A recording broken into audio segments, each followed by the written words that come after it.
اپنی صبح کس طرح گزر رہی ہے، اپنی شام کس طرح گزر رہی ہے۔ میرے بھائیوں، اس دن نبیوں کی زبان پر بھی حدیث پاک میں آیا ہے نفسی نفسی ہوگا، سید الانبیاء کے علاوہ ہر نبی کی زبان پہ نفسی نفسی ہوگا۔ بلکہ ایک حدیث سن لیں پھر آپ کو اندازہ ہوگا۔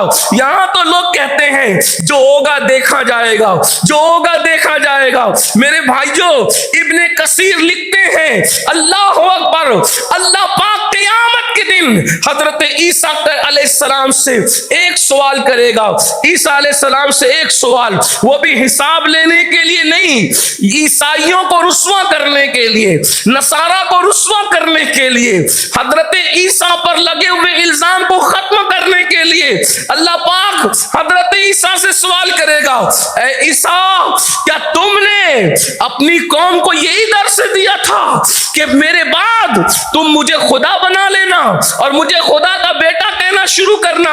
کیا یہ بات تم نے سکھائی تھی؟ حالانکہ عیسائی کہتے ہیں کہ عیسیٰ خدا کے بیٹے ہیں، اور اللہ قرآن میں بیان کر چکا کہ وہ ابن اللہ نہیں بلکہ عبداللہ ہے۔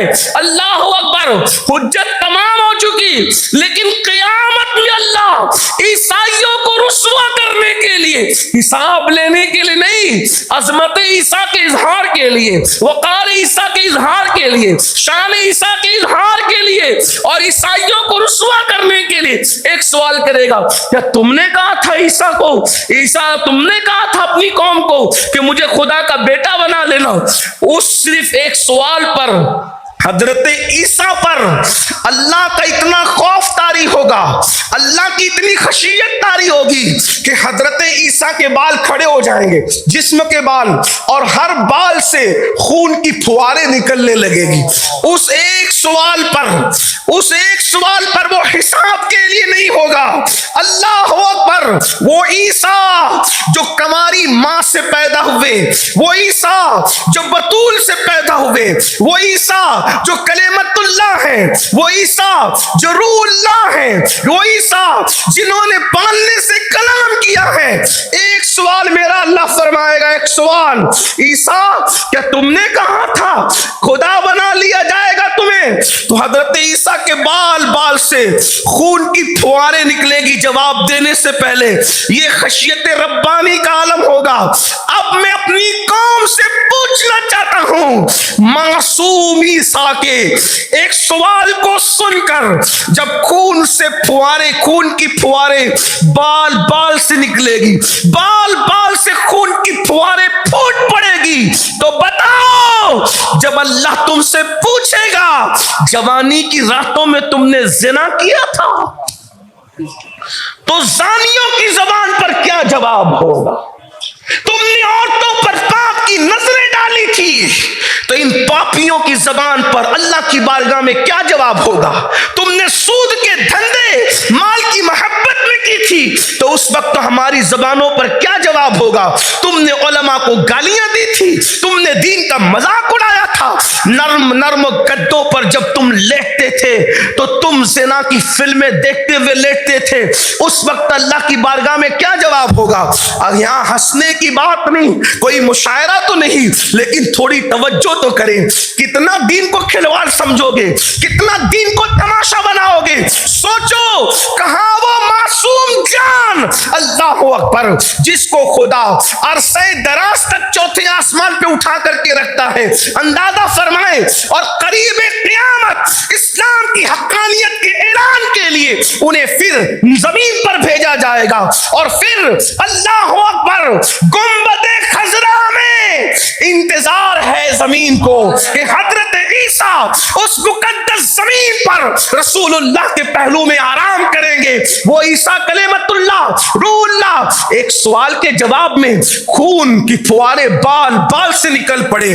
اپنے آپ میں ڈوب کر سوچو، ارے نہیں مولانا، اللہ رحمان و رحیم ہے، ستار و غفار ہے۔ میں کہتا ہوں کیا یہ اللہ رحمان و رحیم ہے حضرت عیسیٰ کو پتا نہیں ہے؟ نفسی نفسی کہنے والوں کو پتا نہیں ہے؟ اللہ اکبر، میرے امام کہتے پوچھتے ہیں کس بلا کی میں سے ہے سرشار ہم، دن ڈھلا ہوتے نہیں ہوشیار ہم، اللہ اکبر، اپنی ستاری کا یا رب واسطہ ہو نہ رسوا برسرے بازار ہم۔ ذرا غور تو فرمائیں، دنیا کے امتحان میں اگر ناکام ہو گئے تو پھر کامیابی کے چانسز ہے، مگر اللہ کے امتحان میں ناکام ہو گئے تو بتاؤ کیسے کامیابی ملے گی؟ کون کامیاب کرائے گا؟ اللہ پاک ارشاد فرماتا ہے ہم اس ماحول میں تم سے تمہاری جوانی کے بارے میں پوچھیں گے۔ اللہ اکبر، جوانی اللہ کو پسند، جوان اللہ کو پسند، جوانی بڑی قیمتی ہے، اللہ اکبر۔ اور جوانی کے بارے میں مولائے کائنات سید السادات سیدنا علی مرتضیٰ کرم اللہ تعالی وجہ الکریم ارشاد فرماتے ہیں جوانی کی ایسے ہی قدر کرو جیسے کسی شریف مہمان کی عزت کرتے ہو۔ ہر شریف مہمان جانے کے لیے آتا ہے، ایسے ہی جوانی بھی جانے کے لیے آتی ہے، اور مہمان 3 دن تک رہتا ہے، 3 دن سے زیادہ نہیں رہتا، اور جو 3 دن سے زیادہ رہتا ہے وہ مہمان نہیں ہو سکتا۔ بلا تمثیل، اللہ اکبر، مہمان 3 دن تک رہتا ہے، اور جوانی صرف 30 سال رہتی ہے، 16 سال سے شروع ہوتی ہے، 40 اور 50 سال کے آنے تک انسان کو ختم ہو جاتی ہے۔ اللہ اکبر، اس جوانی کے بارے میں خصوصیت کے ساتھ سوال ہوگا، اسی لیے جوانوں کو ٹارگٹ کیا جاتا ہے، جوانی کو ٹارگٹ کیا جاتا ہے، اور اسلام دشمن طاقتیں بالخصوص جوانوں کو ٹارگٹ کر کے ان کو جرائم میں مبتلا کرنا چاہتی ہے، ان کو گناہ میں مبتلا کرنا چاہتی ہے۔ جانتی ہے دنیا کہ مکے کی سرزمین پر آخری نبی نے جو انقلاب پیدا کیا تھا وہ بڈھوں سے نہیں پیدا کیا تھا بلکہ جوانوں سے پیدا کیا تھا۔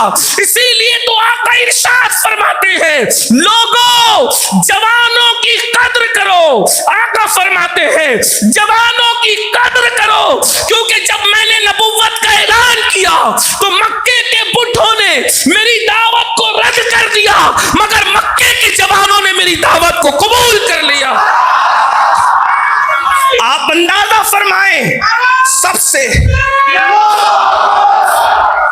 سے زیادہ عمر والے جو صحابی ہیں وہ سیدنا ابو بکر صدیق ہیں۔ مکے میں جن عمر والوں نے کلمہ پڑھا تھا ان میں بڑی عمر کے آدمی سیدنا صدیق اکبر ہے، اور صدیق اکبر کی عمر جب آپ نے کلمہ پڑھا اس وقت 37 سال کی تھی، 37 ایئرز کی آپ کی عمر شریف تھی۔ اللہ اکبر، 37 سال کے تھے، یعنی سب سے بڑی عمر کے صحابی 37 سال کے تھے، اور 37 سال میں بڑھاپا نہیں آتا بلکہ عین جوانی کی کیفیت ہوتی ہے۔ اللہ اکبر، سیدنا سعد ابن ابی وقاص فرماتے ہیں احد کی جنگ میں نے سینے پہ جو تیر روکے تھے اس وقت میری عمر 16 یا 17 سال کی تھی، اور میرے چہرے پر ابھی داڑھی کے بال نکلنا شروع بھی نہیں ہوئے تھے۔ اللہ اکبر، ہر صحابی جوان تھا۔ اللہ اللہ، جانتے ہو جس بلال نے سینے پر پتھر لیے تھے وہ بلال حبشی بھی جوان ہے، حضرت سعد بھی جوان ہے، حضرت سعید بھی جوان ہے، طلحہ و زبیر بھی جوان ہے، عثمان ابن عفان بھی جوان ہے، عمر ابن خطاب رضی اللہ تعالیٰ عنہ 27 سال کے جوان ہیں، یہ سب کے سب جوان تھے۔ اللہ اکبر، دنیا جانتی ہے جوانوں سے انقلاب آیا، اب وہ ہمارے جوانوں کو وہ جوانی نہیں پانے دینا چاہتے جو جوانی صدیق اکبر کے پاس تھی، وہ جوانی جو فاروق اعظم کے پاس تھی۔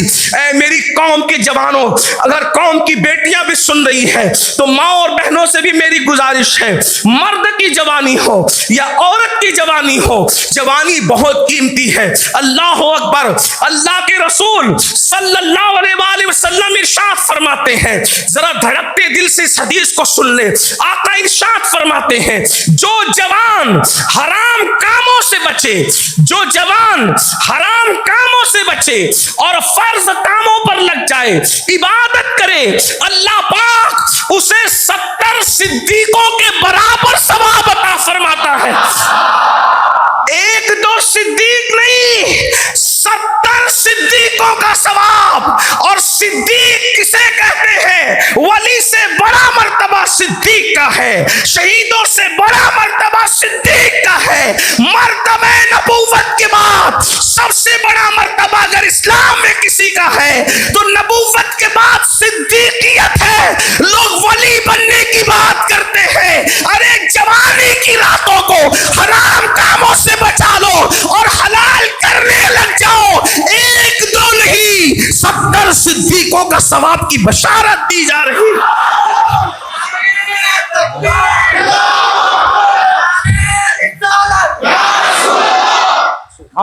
70 صدیق کس ہے؟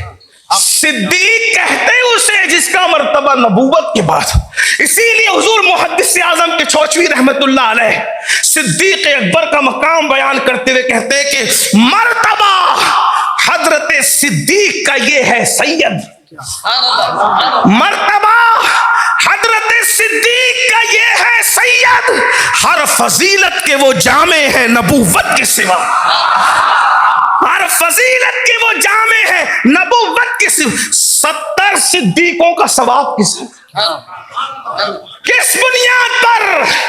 صرف جوانی میں حرام سے بچ جاؤ اور اللہ نے جن کاموں کا حکم دیا اس کی طرف لگ جاؤ، بچ جاؤ حرام سے، یعنی اپنی نگاہوں کو حرام دیکھنے سے بچاؤ، اپنی زبان کو حرام بولنے سے بچاؤ، اپنے کانوں کو حرام سننے سے بچاؤ، اپنے پیٹ کو حرام لقمے سے بچاؤ، اپنی زبان کو حرام چیزوں سے بچاؤ، حرام سے رک جاؤ، فرائض اور واجبات کی طرف رک کر لو، جس چیز کا حکم دیا گیا اس کی طرف آ جاؤ۔ لیکن افسوس آج حرام دیکھنا تو لوگوں کو اتنا محبوب ہو گیا، اتنا محبوب ہو گیا، بڑی معذرت کے ساتھ آپ ملتے کہیں اور نہیں ہو، اس لیے مائک پر ہی بولنا پڑتا ہے، جیسا مریض ویسی دوا۔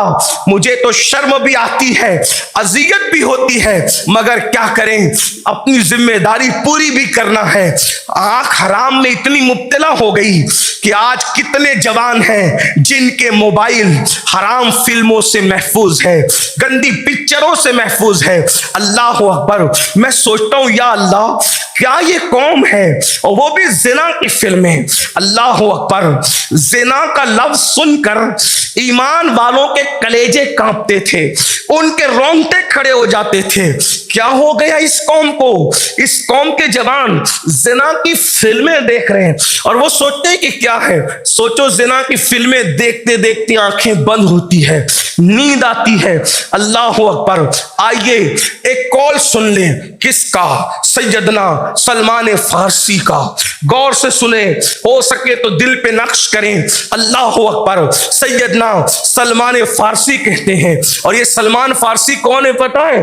آقا علیہ السلام نے فرمایا میرے اللہ نے مجھے حکم دیا ہے، ذرا حدیث کے تیور پر نظر کرنا، عظمت بیان کرنے کے لیے حضور علیہ السلام کیا شان بیان کرنے کا انداز ہے۔